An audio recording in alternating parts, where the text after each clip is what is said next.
미국 시장에서 체크해야 될 건 앞으로 요거는 보셔야 될 것 같습니다. AI가 네.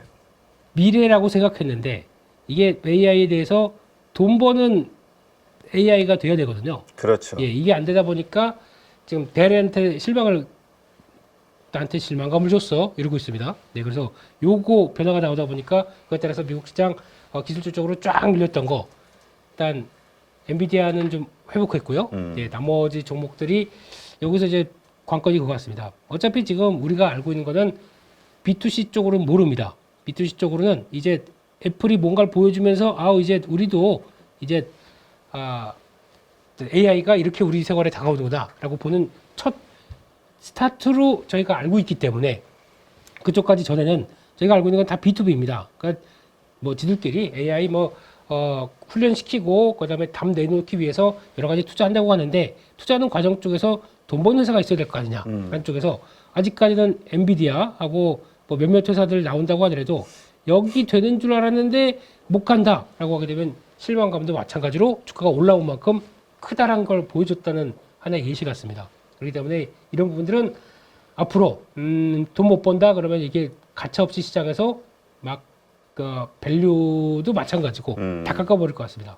요거는 그래서 이제 애플 그 개발자 회의가 상당히 중요한 것 같아요. 그래서 온디바이스 AI에 대해서 어떤 기준이 나오고 거기에 얼마만큼 그 관련 네. 기업들의 호응이 네. 막 소프트웨어를 개발하려고 하는 의욕들이 생기느냐. 그게 관건인데 주말 사이에 나왔던 모 증권사의 리포트로는 뭐가 하지 마. 그냥 얘기해도 돼. KB증권의 모 연구원 삼성이었나? 삼성증권의 삼성증권에. 모 연구원으로는 너무 기대하지 말라 이런 얘기 나옵니다. 개발자 회의를. 네, 거기서 왜냐면은 이번에 나오는 아이폰 때 적용되는 iOS 시리즈가 이게 지금 적용된다고 하더라도 이게 뒤에 것까지 적용되거든요. 아이폰 15 것까지, 그러니까 지나는 것까지 적용이 되다 보니까 굳이 아이폰 16에 대해서 교체할 수요를 얻겠느냐라는 쪽입니다. 그래서 본격적으로 폼팩터와 함께 뭔가 변화가 나오게 되면 이번 모델이 아니고 다음 모델일 것이다. 그러면 보통 그렇잖아요. 첫 모델은 잘 좀 약간 패스하는 경향들. 그러니까 첫 모델 패스, 그 다음부터 적용된 거 진짜다라고 하게 되면 올해 말고 내년 모델이 진짜 AI에 적용되는 가장 적합하고 뭔가 변화가 되는 핵심이 아니겠느냐. 뭐 이런 쪽으로도 얘기를 하는 것 같습니다. 그래서 저희가 기대가 많다 보니까 약간 경종을 울리는 이런 쪽이라고 본다고 하더라도 뭐 중요한 건 가서 뚜껑 열어봐야 되겠죠. 그렇죠. 네.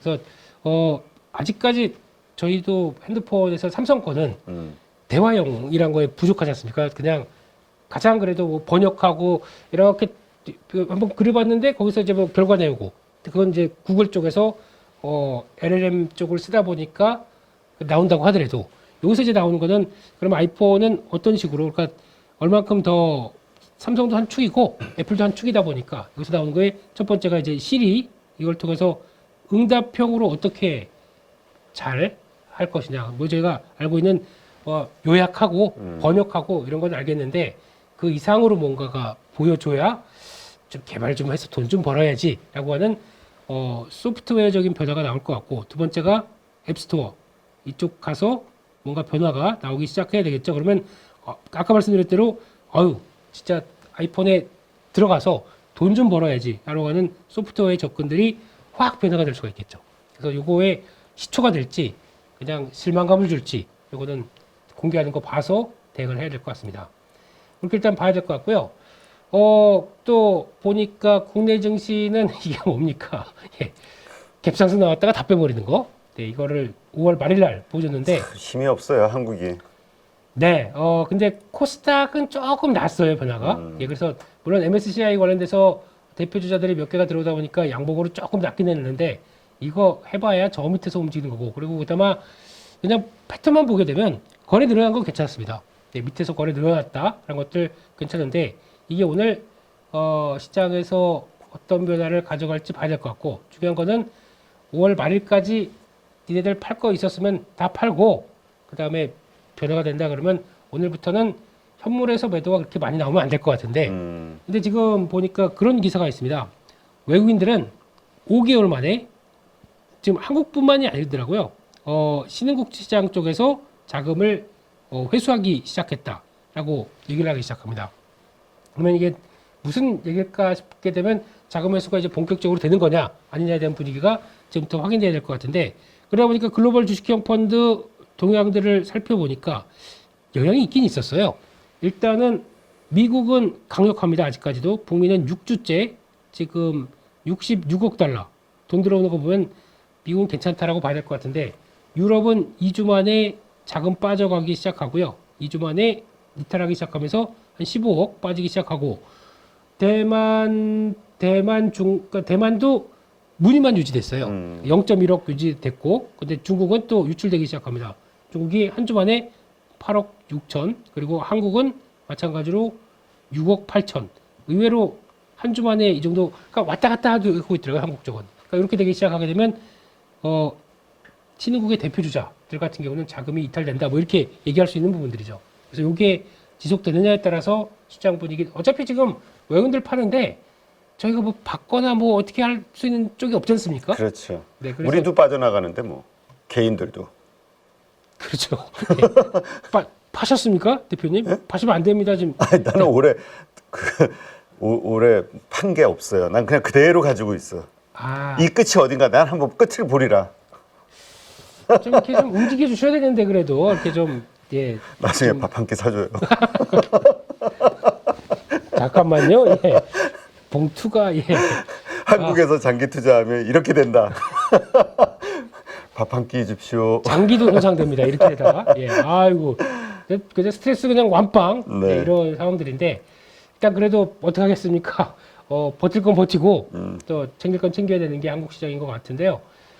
그런 쪽에서 일단은 그래도 외국인들 매도만 그렇게 크게 나오지 않는다 그러면 여긴 들어올 것 같아요. 2670. 근데 이게 만약에 안 들어온다 그러면 이렇게 왔었을 때 요 밑에까지 여기까지 들어오면 한 2600 초반 테스트가 들어올 것 같고요. 네. 네, 그렇게 일단 봐야 될 것 같은데 그거에 따라서 분위기 바꾸는 쪽 예.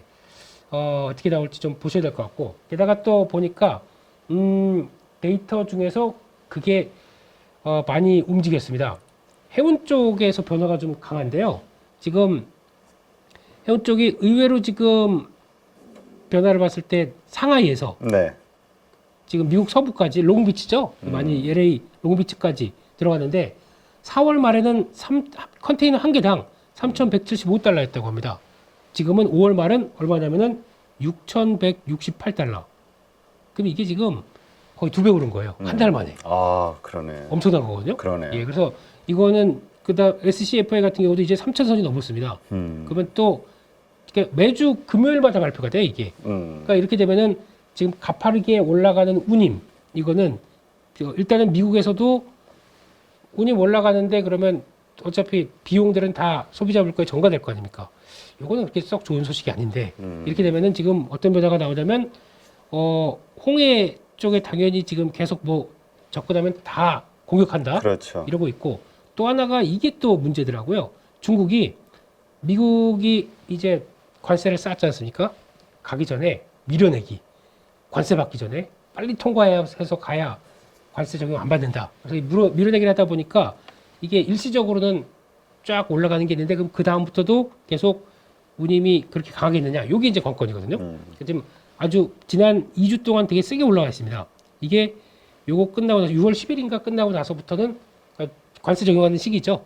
그 뒤부터도 계속 강할 수 있느냐가 관건인데 일단은 이거는 부정적인 측면들이 많죠. 네. 예, 유가는 떨어졌지만 물류 쪽에서 비용을 좀 키운다. 한쪽에서 그렇게 되면은 국내에서도 이게 영향을 대충 받는 것 중에 하나가 수출업체들은 다 영향받겠죠. 그러게 지난번에 2차 전지 관련 업체들의 그 이익률 네. 예상했던 것보다 떨어진 이유를 보니까 물류비가 확 증가했다고. 그렇습니다. 저희 대부분 수출 국가다 보니까 네. 수출이 늘어나도 비용 쪽에서 뭐 P와 Q가 다 늘어나도 코스트가 늘어나게 되면 이거 수익성은 떨어지거든요. 그래서 뭐 알고 있는 자동차 부품주가 왜 안 가냐 뭐 이런 얘기 나올 수 있고요. 타이어주 실적은 그 물량은 좋았는데 비용 올라간다. 이거 나올 수도 있고 그러다 보니까 국내 업체들 쪽에서 뭐 가구 같은 경우도 그렇잖아요. 또 이것도 배로 움직이다 보니까 이것도 이럴 수 있고 그러니까 영향받을 수 있는 섹터들은 좀 있습니다. 네. 이런 것들을 한번 체크를 했는데 수익성 좀 떨어질 수 있다는 거 이거는 좀 2분기에 나와야 될 것 같고 이렇게 되면은 국내 쪽에서도 아마 이제 많이 그러니까 STX 로직스 뭐 이게 급등하고 있는데요.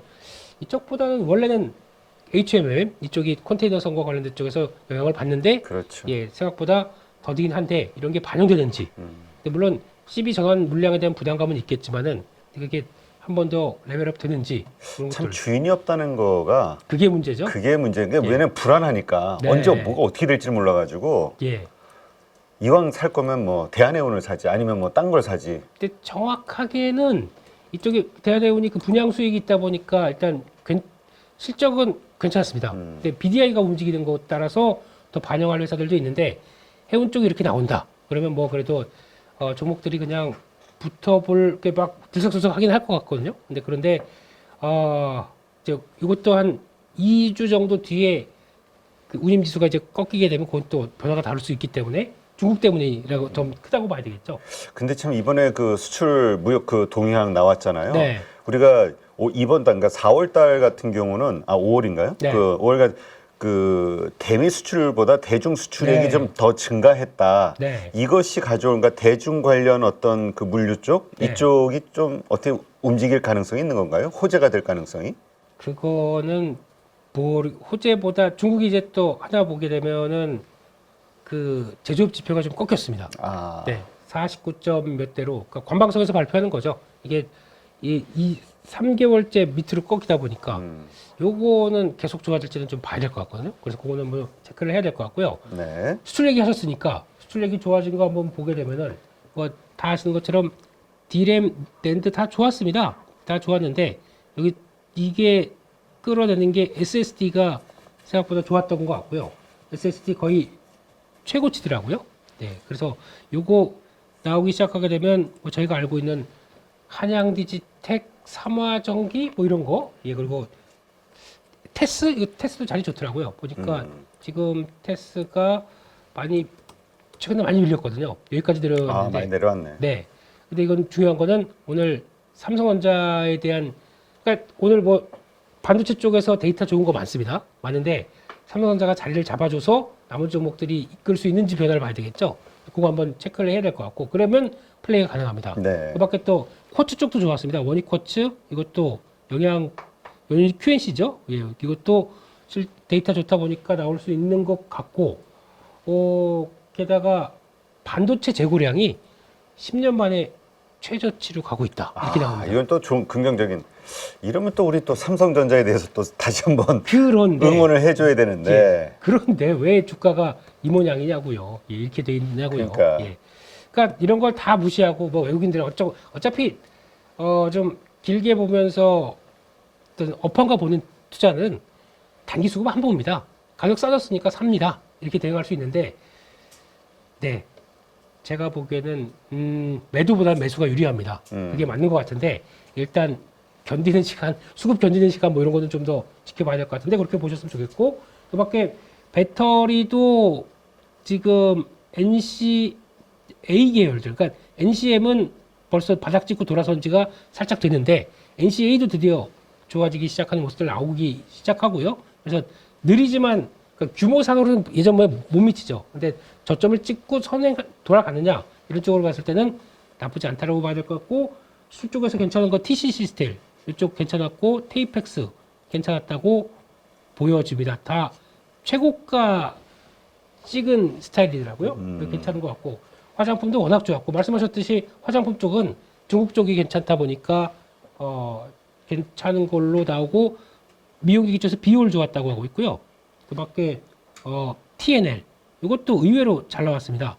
창상 피복제라고 해서 미국 쪽이 좀 주춤했지만은 총 수출 데이터는 괜찮았다라고 보여주고 있고 그밖에 화학에선 효성 TNC 스판덱스 쪽이죠. 그리고 또 금호석유 괜찮았다고 보여지는데 개인적으로는 또 펩타이드 쪽에서 괜찮은 케어젠 요거 많이 관심이 없더라고요. 근데 이것도 괜찮아진 거 보니까 자리가 지금 케어젠 매매할 수 있을 정도라고 완전 지금 소화됐다가 살짝 올라오거든요. 네. 예, 그러면 여기 21,700원 위쪽으로 들어오게 되면 한 번 더 플레이가 들어올 수 있지 않을까 싶어가지고 이것도 한번 보셨으면 좋겠고요. 반도체는 저는 한미반도체는 이제 안 볼 것 같긴 한데. 참 많이 올랐는데 네. 여기서 얼마나 더 오를 수 있을까? 그렇다면 굳이 저렇게 많이 오른 것 가운데에서 네. 좀 그러니까 리스크 관리라는 측면에서는 좀 불안하긴 한데 네. 또 모르죠. 뭐 시장에서 얘가 중심주가 되면 또 매매를 하는데 저 같은 경우는 이제 뭐 요날을 그 포인트로 잡아서 매매를 했었거든요. 그 엔비디아 이슈가 있었지 않습니까? 그날. 그래서 이제 그렇게 했고, 이후에는 지금 그냥 쳐다만 보고 있는 상황인데, 요게 이제 돌파한 구간에서의 눌림을 받고 다시 돌리는 포인트가 나오는지, 그러면 아마 또 매매를 할 거는 같습니다. 근데 지금은, 글쎄요. 일단 좀 더 지켜보는 쪽으로 생각을 하고 있고, 이게 수급으로 보면 약간 변화가 있어요. 지금 보시면 제가 요날 매매하고 그 다음날 안 하고 있다라고 얘기 드리는 이유가 프로그램이 뭐 앞에 들어 올릴 때 그 금액을 생각하면 580억, 470억, 뭐 470억 이렇게 엄청나게 그 외국인들이 매수를 했거든요. 그런데 지금 이틀 연속 매도가 나왔습니다. 물론 매도 나오는 게 앞에 매수했던 금액보다는 적지만 여기 보시는 것처럼 수급 자체가 개인들만 사고 지금 쭉 파는 그런 느낌이죠. 그러면 이거를 정도 그렇게 팔았는데 이게 연속성 있게 계속 차익 실현을 해버리면 쉽지가 않을 것 같아요. 이 다음에 올라갈 때는 개인들 또 매물을 소화해야 되기 때문에 뭔가 또 강한 모멘텀이 있어야 될 거라는 생각이 들고, 어쨌든 지금은 조정 구간이니까 요런 거래 대금이 크게 터지면서 저항을 돌파했던 이런 구간에서의 흐름을 우리가 한번 잘 지켜봐야 될 것 같고요. 일단 그래서 계속 관심 종목에 넣고 보기는 봐야 될 것 같습니다. 그 다음에 요거는 이제 매매 대상이에요. 금요일 날도 매매를 했고요. YC, 최근에 이제 반도체 중에 강한 거를 딱 꼽으면 태성, 그 다음에 YC, 그 다음에 ATN, 그 정도? EUB 관련 종목 하나 있는데, 그거는 이제 거래대금이 저는 조금 삐리한 것 같아가지고 안 보고 있고, 신고가를 가는 종목 중에서는 일단 뭐 태성과 YC 정도 보는데, 아까 태성 말씀드렸던 것처럼 단기과일 지정 예고랑 뭐 자사주 매각, 소각을 하면 참 좋은데, 어쨌든 그런 부분이 있습니다. 그리고 YC를 봐야 되는 거는 요게 이제 상가를 갔는데 시간 외에서는 그 풀려버렸어요. 오늘 주의 하루짜리가 붙어가지고 상한가 잔량에 뭐 10만 주 정도 누군가가 이제 좀 인위적으로 걸어놓은 것 같다. 요게 이제 금감원에서 이제 잡아가지고 그 투자 주의를 공시해 보면 요렇게 떠 있어요. 상한가 잔량 상위 종목 해갖고 투자 경고 종목 지정 예고 이렇게 붙어버렸죠.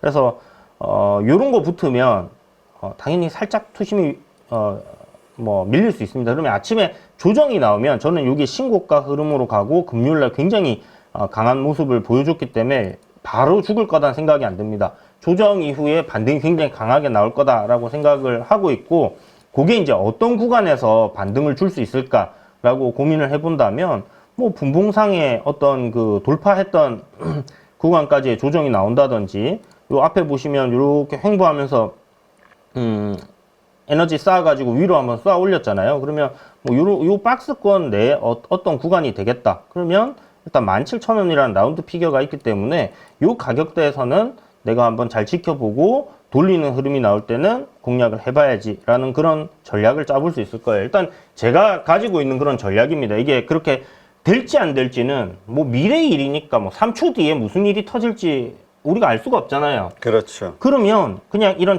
계획과 뭐 어떤 시나리오를 짜놓고 그 시나리오대로 갔을 때 매매를 붙여보는 거고, 그 시나리오대로 가지 않는다면 그냥 관망하는 거예요. 그래서 한 5종목에서 뭐 많게는 뭐 정말 장이 좋을 때는 한 10종목까지도 이렇게 모니터링을 하면서 그 안에 시나리오 짜두고 우선순위를 정해서 그 우선순위 가장 높은 종목들부터 모니터링을 하고 그렇게 이제 접근을 해가는 겁니다. 그래서 YC 같은 경우는 저는 오늘 아마 1순위가 되지 않겠나라는 생각이 들고요. 그 이유는 다른 게 없어요. 거래대금 6,400억이 터졌습니다. 굉장히 많이 터진 거예요.